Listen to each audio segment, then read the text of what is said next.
बहुत important theorem आप करेंगे, बेसिक प्रोपोर्शनलिटी थ्योरम, इसे थेल्स थ्योरम भी कहते हैं। एक बात जरूर ध्यान रखना, पिछले साल ये जो आई हुई है सिर्फ स्टेटमेंट आई थी, उसके साथ एक क्वेश्चन आया था 5 नंबर का क्वेश्चन, और आएगी 100% आएगी, ये ध्यान रखना है।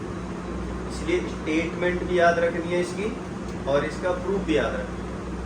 थेल्स थ्योरम भी कहते हैं और बेसिक प्रोपोर्शनलिटी थ्योरम भी। स्टेटमेंट क्या है इसकी? If a line drawn parallel to the one sides of a triangle then it will divide the other two side in the same ratio. ध्यान रखना, याद रखनी है। मतलब अगर आप ध्यान से समझोगे इस चीज को तो क्या करना है आपको? इफ अ लाइन, एक ट्रायंगल खींचो,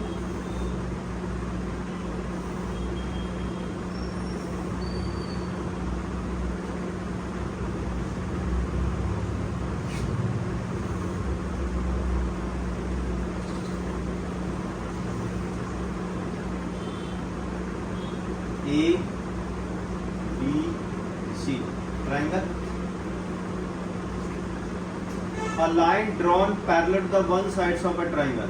ये लाइन इस लाइन की पैरेलल है, दोनों आपस में पैरेलल है, मान लेते हैं डी ई।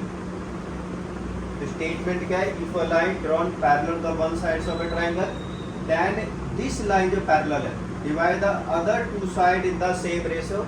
मतलब ये वाली ट्रायंगल की ये वाली साइड की रेशो इस साइड की रेशो को इक्वल होगी।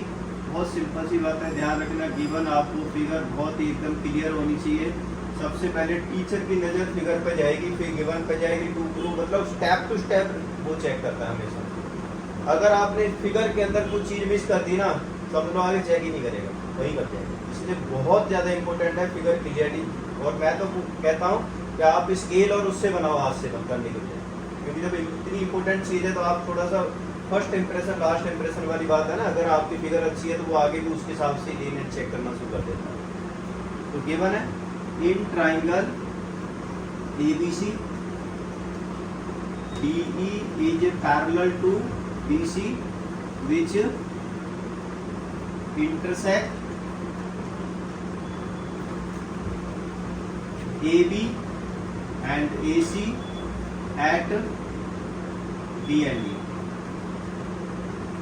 ठीक है, प्रूव करना है हमें क्या? AD upon BD, AD upon BD is equal AE upon EC। ठीक है, ये साउंड भी कलेक्ट कर रहा होगा ना कभी कभी। कंस्ट्रक्शन क्या कंस्ट्रक्शन होगा? यहाँ से परपेंडिकुलर ड्रॉ करो लाइन, क्या लिखते हैं इसे? ई है। यहाँ से ये परपेंडिकुलर ड्रॉ कर दो, क्या लिखेंगे? जी।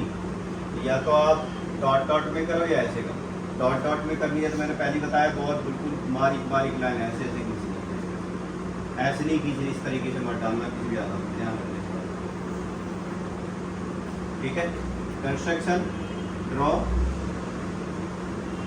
EF perpendicular to AB and DG perpendicular to AC and join, इसको करेंगे BE and कौन सी? CD। इसको डॉट डॉट में करके दिखा देता हूँ, ऐसे डॉट डॉट में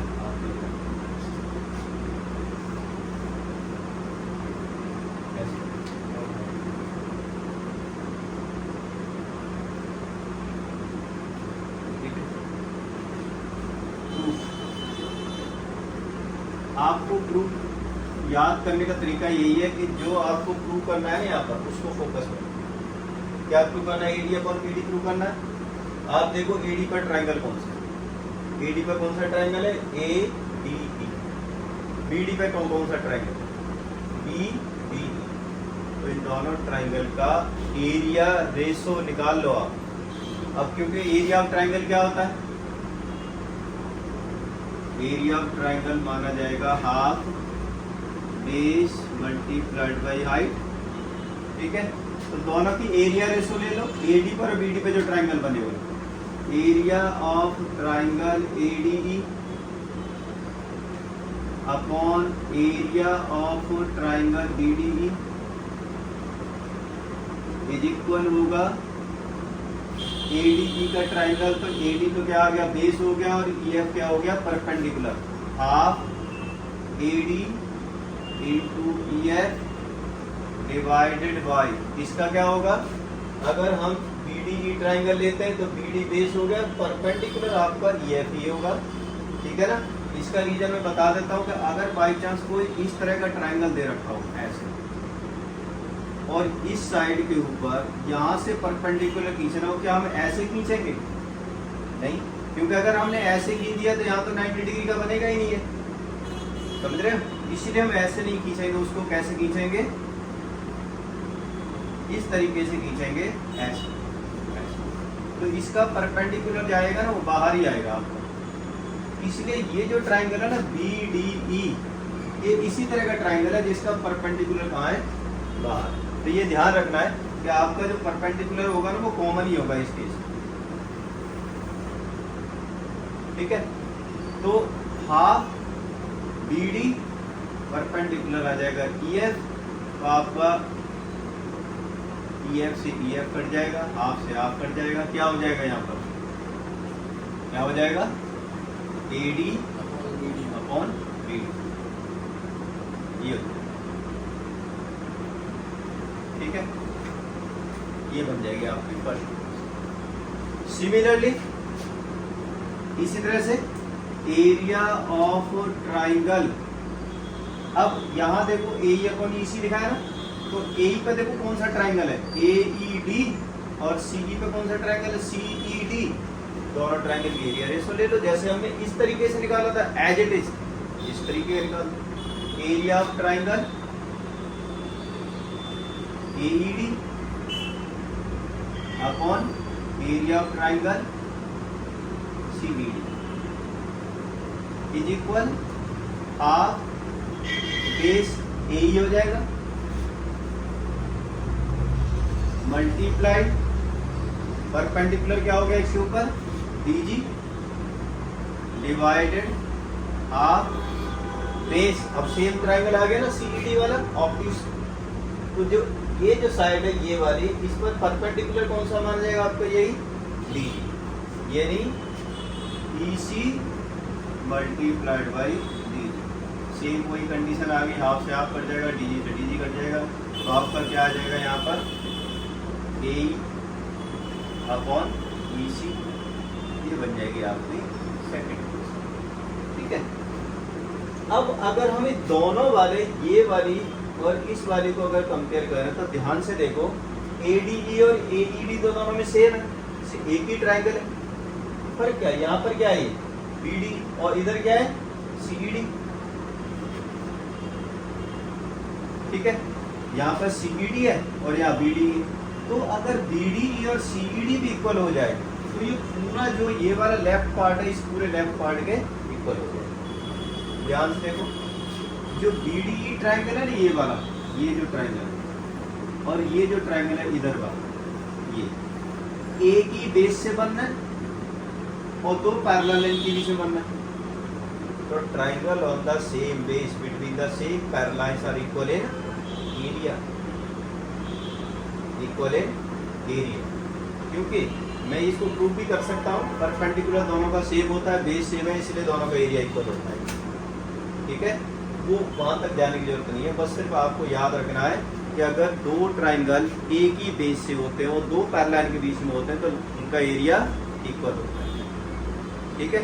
जैसे मैं अलग से करके दिखा देता हूँ, मान लो ये दो पैरेलल लाइन और मैं इतना बेस कट कर लेता हूँ, मान लो ये BC है, अब पता है चाहे वो ऐसे ट्राइंगल बना लो, चाहे वो ऐसे बना लो, चाहे वो ऐसे बना लो, चाहे वो ऐसे बना लो, सारे ट्राइंगल, ये वाला हो गया, ये वाला हो गया, ये वाला हो गया, ये वाले हो गए, एक ही बेस BC से बन रहा है, ये समझ रहे हो, सारे ट्राइंगल एक ही बेस से बन रहे हैं और बिटवीन दो पैरेलल के बीच में, तो इनका एरिया क्या होगा, सेम होगा, इक्वल होगा इनका, ठीक है।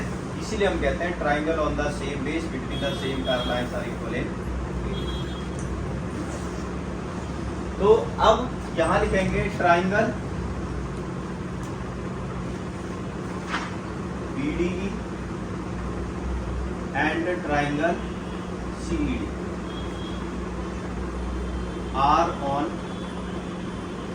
Same base. बेस का नाम लिख दो, बेस क्या है आपका DE, and between same parallel line, same parallel line, इसलिए इनका एरिया क्या हो जाएगा, दोनों का इक्वल हो जाएगा। Therefore area of triangle BDE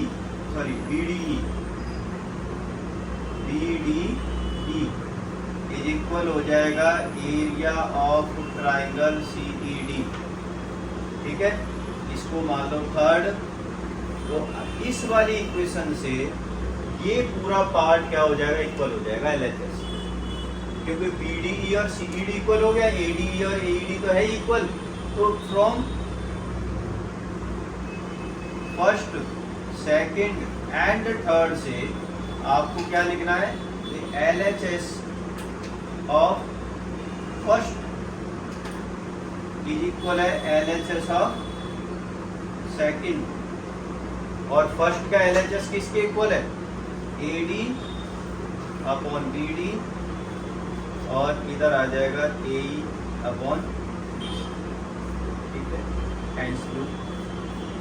बार बार देखोगे तो 100% याद हो जाएगी। बहुत इजी तरीका है, बड़े आराम से याद कर सकते, बहुत इंपॉर्टेंट है, 5 नंबर की आएगी।